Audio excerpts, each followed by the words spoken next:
ఏది ఏమైనా జగన్ మగార్రా ఈ మాట ఎవరో అంటున్నది కాదు. టీడీపీ నేతలు మనోగతం. ఇచ్చిన మాట కోసం ఎంత దూరమైనా, అది ఎంతటి కష్టమైనా ఆ మాటను నిలబెట్టుకునే తత్వం వైఎస్ఆర్ కుటుంబంలో మొదటి నుంచి ఉంది. జగన్ సైతం ఇచ్చిన మాట కోసం చాలానే చేసి చూపించారు.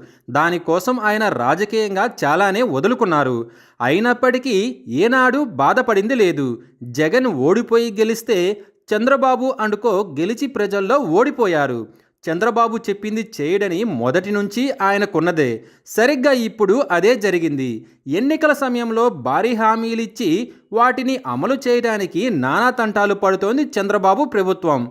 హామీల నుంచి తప్పించుకోవడానికి ఒక్కో కారణం తెర మీదకు తీసుకువస్తోంది. తాజాగా సీఎం చంద్రబాబు హామీల అమలుపై ఒక్క ముక్కలో తేల్చేశారు.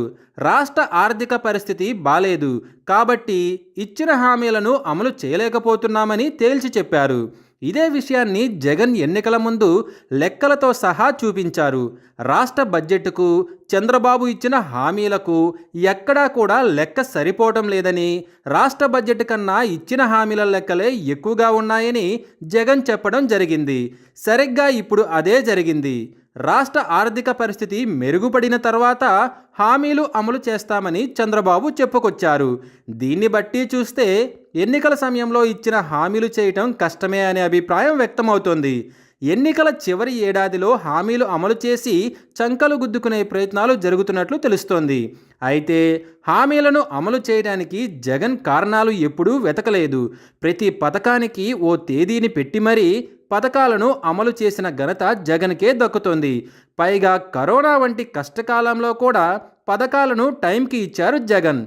కానీ ఇప్పుడు అలాంటి విపత్కర పరిస్థితులు ఏమీ లేవు. అయినా పథకాలను అమలు చేయటానికి నానా పాట్లు పడుతున్నారు. దీనికి తోడు బీజేపీ తోడు కూడా రాష్ట్ర ప్రభుత్వానికి ఉంది. అయినా హామీలు చేయలేకపోతున్నారు. సరిగ్గా ఇప్పుడు కూటమి నేతల్లో ఇదే చర్చ సాగుతోంది. నియోజకవర్గాల్లో తిరుగుతున్న తమకు ప్రజల నుంచి వచ్చే తిరుగుబాటును ఎలా ఎదుర్కోవాలనే ప్రశ్న ఉత్పన్నమవుతోంది.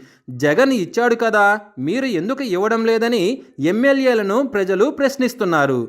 దీంతో ఏది ఏమైనా ఇచ్చిన హామీలను ఖచ్చితంగా అమలు చేసిన జగన్ నిజంగా మగార్రా అంటూ కూటమి నేతలు ప్రశంసలు కురిపిస్తున్నారు.